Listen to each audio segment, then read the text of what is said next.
Good morning, 12th class. In our previous lecture, we were discussing about concept of macroeconomics.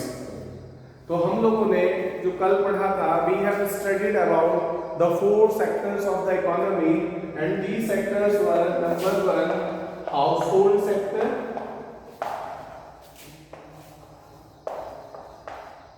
Production sector, producer sector भी से हम बोल सकते हैं, number 3 government, and number 4 was rest of the world. इन चार sectors के बारे में कल हमने स्टडी किया था। पता है आप लोगों को, हमने कल चार सेक्टर्स को पढ़ा था।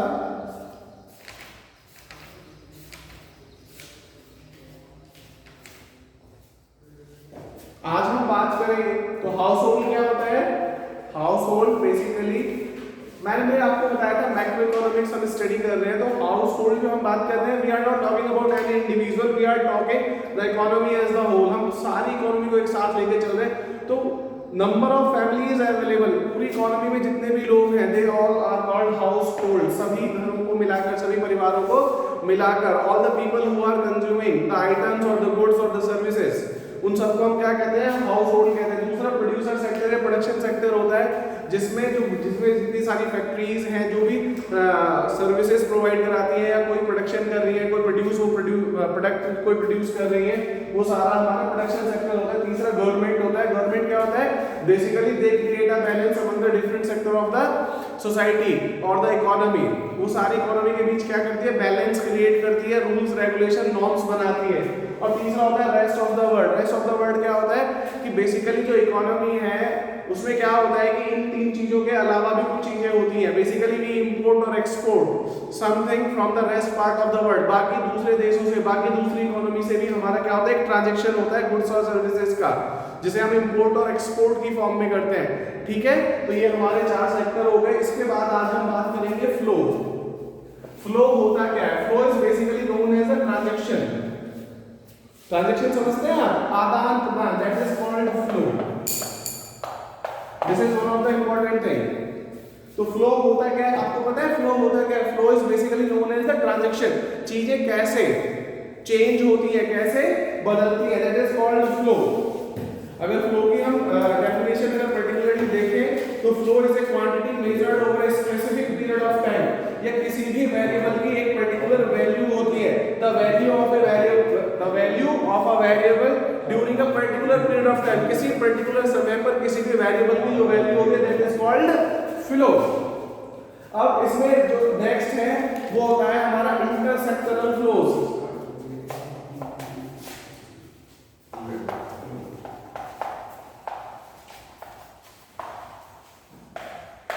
इंटरसेक्टरल फ्लो का मतलब होता है how the things, it may be a good और it may be a services, transit between different sector of the economy. जैसे मैंने आपको बताया था ना, चार सेक्टर मैंने आपको बताए थे। इन चारों सेक्टरों में फ्लो किस तरीके से होता है, इन चारों सेक्टर्स में इकोनॉमी में हमारा फ्लो किस तरीके से होता है, मैंने आपको चार सेक्टर बताया, हाउस होल्ड, प्रोड्यूसर, गवर्नमेंट और रेस्ट ऑफ द वर्ल्ड। इनमें गुड्स और सर्विसेज का फ्लो किस तरीके से होता है, that is called intersectoral flow. Clear हो रहा है इंटरसेक्टरल फ्लो क्या होता है? तो इंटरसेक्टरल फ्लो का मतलब होता है हाउ गुड्स और services transit among all the sector of the economy. चारों जो हमारे सेक्टर हैं, चारों जो हमारे सेक्टर हैं, उनमें किस तरीके से गुड्स और सर्विसेज का ट्रांजिट हो रहा है, उसी को हम इंटरसेक्टरल फ्लो कहते हैं। अब ये जो फ्लो होता है ये दो तरीके का होता है। ठीक है, तो पहला वाला होता है हमारे पास रियल फ्लो और दूसरा होता है हमारे पास मनी फ्लो। तो पहला क्या है हमारे पास, रियल फ्लो। बच्चों बहुत इंपॉर्टेंट है, इसे ध्यान से देख लेना। तो रियल फ्लो का मतलब होता है how the goods and services transit among house hold and the production sector. House hold और प्रोडक्शन सेक्टर के बीच में कैसे चीजों का आदान प्रदान होता है, कैसे चीजें ट्रांजिट करती हैं, उसे हम रियल फ्लो कहते हैं। अगर हम इसका एक फिगर बना के देखें, यहां पर हम ले लेते हैं हाउस होल्ड, सेक्टर, और यहाँ पर हम ले लेते हैं प्रोड्यूसर सेक्टर, और फर्म्स जिसे हम कहते हैं, फैक्ट्रीज जिसे हम कहते हैं।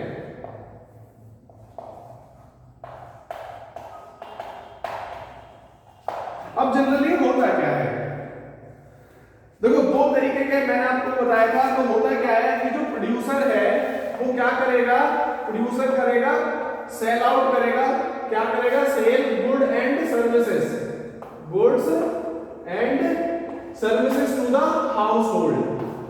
यहां से जो प्रोड्यूसर सेक्टर है, जो फर्म्स है, वो क्या करती है, सेल आउट करती है हाउस होल्ड को। क्या सेल आउट करती है, गुड्स एंड सर्विसेज।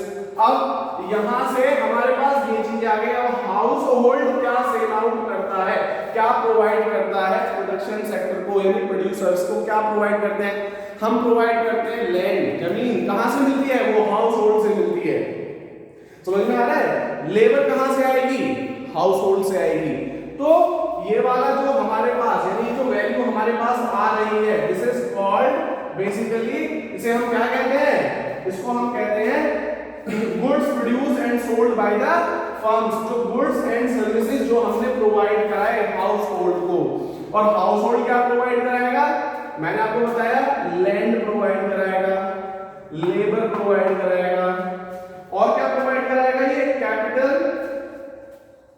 कैपिटल आप जानते हैं, आप लोगों ने पढ़ा होगा, capital is basically the amount और money that is required for the business to start और टू मेंटेन, और for the survival of the business. Start करने के लिए भी पैसा चाहिए, मेंटेन करने के लिए भी पैसा चाहिए, और एक्सपेंशन के लिए भी पैसा चाहिए, ग्रोथ के लिए भी पैसा चाहिए। तो वो आता कहां से, हाउस होल्ड से आता है। तो ये एक क्या बन जाता है, हमारा एक सर्कुलर फ्लो बन जाता है, और इस तरीके से ट्रांजिट होता रहता है, एक कंटिन्यूअस प्रोसेस बन जाता है। हमारे पास जो प्रोड्यूसर है वो हमको गुड्स और सर्विसेज प्रोवाइड कराता रहता है, और हम हाउस होल्ड जो होते हैं, land, labour, capital, entrepreneurship, everything we provide to the producer और द फर्म्स। तो क्लियर हो गया आपको कि रियल फ्लो होता क्या है, इंपॉर्टेंट है, आप लोग इसे ध्यान से देखेंगे। ठीक है, हमारा दूसरा होता है मनी फ्लो। क्या होता है, मनी फ्लो। मनी फ्लो में बेसिकली हम देखते हैं how the flow of money across different sector of the economy takes place. तो हमारे पास पैसे का जो फ्लो होता है वो किस तरीके से होता है, उसे ही हम मनी फ्लो कहते हैं among different sector of the economy. Economy के डिफरेंट सेक्टर में पैसे का ट्रांजैक्शन किस तरीके से होता है। तो money flows refer to the flow of money across different sectors of the economy. अब फिर वही हम देखेंगे, देखो ये हो गया हाउस होल्ड्स। एक्चुअली ये आप लोगों के लिए इंपॉर्टेंट है, इसलिए आप लोग अपनी बुक से भी इसको देख लें कि किस तरीके का डायग्राम, क्योंकि बेटा जब हम डायग्राम बनाते हैं ना वो थोड़ा सा अच्छा हो जाता है जब हम किसी क्वेश्चन को एक्सप्लेन कर रहे होते हैं ना। अगर हम डायग्राम भी अपने साथ में जो हम लिख रहे हैं, जो राइटिंग के साथ में अगर डायग्राम भी रिप्रेजेंट करते हैं तो उसकी वैल्यू 10 to 20% और even you can say 50% increase हो जाती है, क्योंकि हमें उसको पढ़ने की जरूरत नहीं है, इवन हम उस पिक्चर को देख के ही समझ में आ जाएगा। दूसरा होता है हमारे पास प्रोड्यूसर सेक्टर।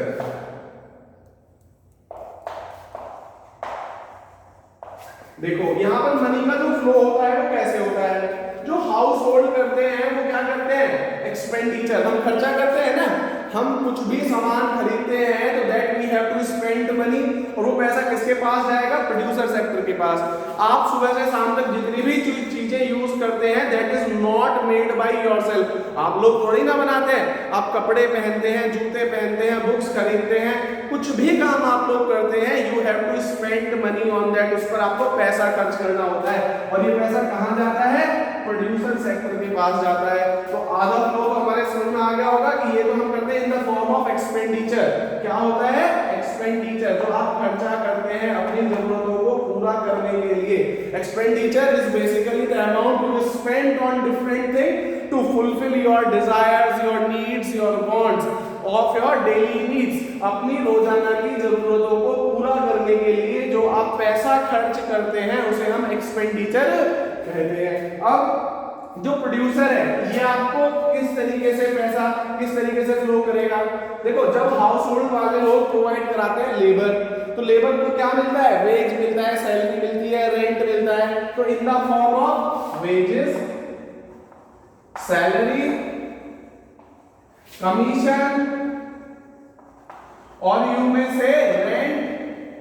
तो these are different kinds of ways by which producer sector provide you the money। तो यहां से कैसे होगा, फ्लो इस तरीके से होगा और उसको आप एक्सपेंडिचर के रूप में वापस, तो इस तरीके से हमारा एक फ्लो बन जाता है, एक सर्कल बन जाता है और ये कंटिन्यूअस प्रोसेस होती रहती है, जिससे जो मनी का जो फ्लो है वो रूटीन में बना हुआ रहता है। तो जितना ज्यादा एक्सपेंडिचर होगा, देखो अगर हम यहाँ पर अगर देखें, अगर एक्सपेंडिचर कम होगा तो हमारा जो प्रोडक्शन सेक्टर है वो ग्रो नहीं करेगा, इसलिए और अगर हमारा प्रोडक्शन सेक्टर वेजेस, सैलरी और कमीशन और रेंट नहीं बढ़ाएगा तो हमारा एक्सपेंडिचर पे, तो ये एक दूसरे को इंपैक्ट करते हैं। अगर कहीं पर भी कोई इंपैक्ट आता है तो हमारा दूसरा जो सेक्टर है वो ऑलरेडी इंपैक्ट हो जाता है। अगर हम जैसे लॉकडाउन की बात करें, अगर लॉकडाउन में लोगों ने अपने एक्सपेंसेस कम कर दिए, एक्सपेंडिचर कम कर दिए, तो प्रोडक्शन सेक्टर को भी प्रोडक्शन अपना कम करना पड़ा, प्रोड्यूसर सेक्टर को भी, क्योंकि डिमांड ही नहीं है। डिमांड कब होगी, जब हम एक्सपेंड करेंगे, जब हम पैसा खर्च करेंगे, एक्सपेंडिचर होगा तभी तो डिमांड होगी। अगर हमारा एक्सपेंडिचर नहीं होगा तो डिमांड नहीं होगी, और जब डिमांड नहीं होगी तो प्रोड्यूसर सेक्टर उसको प्रोड्यूस नहीं करेगा। तो क्लियर हो रहा है आप लोगों को? तो ये जो दोनों चीजें हैं वो कैसी होती है, एक दूसरे के प्रोपोर्शनल होती है, डायरेक्टली डिपेंडेंट होती है एक दूसरे पर। ठीक है, अब तीसरा आता है हमारे पास सर्कुलर फ्लो ऑफ इनकम। ये बहुत इंपॉर्टेंट है, आप लोग बिल्कुल से ध्यान से देख लें और उसके बाद हमारा जो चैप्टर है ये कंप्लीट हो जाएगा। ठीक है, अगर आपको फिर भी कोई प्रॉब्लम इस चैप्टर में अगर लगती है ना तो आप लोग मुझसे डिस्कस कर सकते हैं। कोई भी प्रॉब्लम आप मेरे व्हाट्सएप नंबर 9871331793 पे मुझे भेज सकते हैं, मैं उसको आप लोगों के साथ डिस्कस कर लूंगा और उस प्रॉब्लम को सॉल्व कर लूंगा। ठीक है, अभी हमारे पास होता है सर्कुलर फ्लो ऑफ इनकम, बहुत इंपॉर्टेंट है, आप लोगों से ध्यान से देख लें। हमारे पास है circular flow of income. Income का सर्कुलर फ्लो कैसे होता है? ठीक है, मैंने आप लोगों को बताया कि तीन चीजें होती हैं in every economy, 3 activities never stop. कभी भी तीन चीजें कभी भी नहीं रुकती। तीन चीजें ना हमेशा एक दूसरे के लिए काम करती रहती है। पहला क्या है, production of goods and services. जो प्रोड्यूसर सेक्टर होता है ना वो प्रोडक्शन करता रहता है, किसका, गुड्स और सर्विसेज का, लेकिन किसके लिए करता है, हाउस होल्ड के लिए करता है, गवर्नमेंट के लिए करता है। दूसरा होता है जनरेशन ऑफ इनकम। इनकम कैसे जनरेट होती है, जब हम सेल आउट करते हैं, प्रोडक्शन सेक्टर सेल आउट करता है और हाउस होल्ड उसको ग्रैस्प करता है। क्या करता है, वो एक्सपेंडिचर करता है, खर्च करता है, किसमें, बाई आउट करने के लिए। तो सेल आउट का काम प्रोडक्शन सेक्टर का होता है, प्रोड्यूसर सेक्टर का होता है, और बाइंग का काम हाउस होल्ड का होता है, गवर्नमेंट का होता है, या रेस्ट ऑफ द वर्ल्ड का होता है। और तीसरा होता है हमारे पास एक्सपेंडिचर। एक्सपेंडिचर क्या होता है, खर्चा। तो तीन चीजें हो गई हमारे पास। पहला हमारे पास हो गया production of goods and services, production of goods and services. दूसरा हो गया हमारे पास क्या हो गया, generation of income, generation of income. और तीसरा हमारे पास हो गया एक्सपेंडिचर। अब देखो इसमें अगर आप लोग इन तीनों चीजों को देखेंगे, मैं पीछे भी अभी आपको बता रहा था, अगर इन तीनों में से किसी पर भी इंपैक्ट आता है तो बाकी जो रेस्ट एक्टिविटीज हैं दोनों, वो अपने आप ही नेगेटिव इंपैक्ट उस पर आ जाएगा। समझ में आ रही है बात? अभी हमने लॉकडाउन का एग्जांपल जैसे लिया था, अगर कोई एक फैक्टर इन तीनों में से किसी एक पर नेगेटिव इंपैक्ट आता है तो वो और सारे का सारा जो है ना वो नेगेटिवली इंपैक्ट हो जाएगा। अगर किसी एक में पॉजिटिव इंपैक्ट आएगा तो बाकी दोनों चीजें भी पॉजिटिवली इंपैक्ट हो जाएंगी। देखो इसे ना ग्राफ की तरफ, सॉरी एक पिक्चर के डायग्राम की हेल्प से समझते हैं कि ये होता कैसे है। बहुत इंपॉर्टेंट है, आप लोग इसे समझें। अगर कोई प्रॉब्लम आती है तो आप मेरे साथ डिस्कस भी करें। तो हम इसमें क्या करते हैं, there are 3 phases, 3 phases of circular flow of economy. देखो सबसे पहले क्या होता है,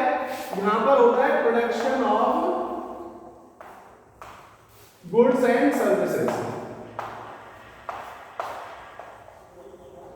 अब इससे क्या होगा, इससे क्या होगा, इनकम जनरेट होगी जब हम प्रोडक्शन करते हैं गुड्स एंड सर्विसेज का। इससे क्या होगा, हम उसको सेल आउट करेंगे, सेल आउट करेंगे तो उससे क्या होगा, इनकम जनरेट होगी।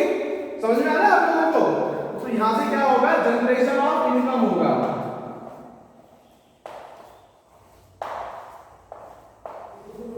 अब जब जनरेशन ऑफ इनकम होगा तो ये किसके पास जाएगा, हाउस होल्ड के पास जाएगा।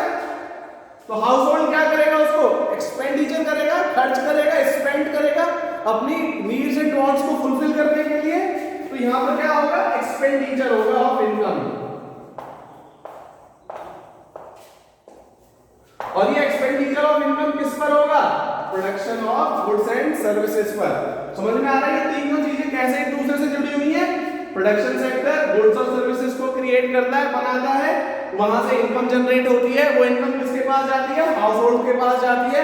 उस हाउस होल्ड को वो कौन खर्च करता है, हाउस होल्ड यानी हम लोग खर्च करते हैं उस पैसे को, और वापस किसके पास जाता है वो पैसा, प्रोडक्शन वालों के पास जाता है, प्रोड्यूसर सेक्टर के पास जाता है, और वापस प्रोडक्शन स्टार्ट होता है। तो इस तरीके से एक साइकिल बन जाती है, और ये जो साइकिल है ये कंटिन्यूअस वे में फ्लो करती रहती है, फ्लोट करती रहती है, जिससे हमारा जो सर्कुलर फ्लो है वो कंटिन्यूअस बना रहता है। आई थिंक आज जो हमने पढ़ा वो आप सब लोगों को क्लियर हो गया होगा। आप लोग जो मैं आप लोगों को स्टडी करा रहा हूँ, आप कंटिन्यूअसली स्टडी करें, प्रॉपर स्टडी करें, तभी इन चीजों का बेनिफिट है। आप लोग देख लीजिए, आप लोगों की बोर्ड क्लास है, आप लोगों को देर और सवेर पेपर देने ही होंगे। इट में भी पॉसिबल मार्च में नहीं होगा तो अप्रैल में जरूर हो जाएगा एग्जाम आपका, क्योंकि ये सारी चीजें परमानेंट नहीं है। अगर प्रॉब्लम है तो उसका सॉल्यूशन भी है। हम लोग मेहनत कर रहे हैं, आप लोग भी मेहनत कीजिए हमारे साथ, और जो भी कोई प्रॉब्लम है वो आप मेरे व्हाट्सएप नंबर 9871331793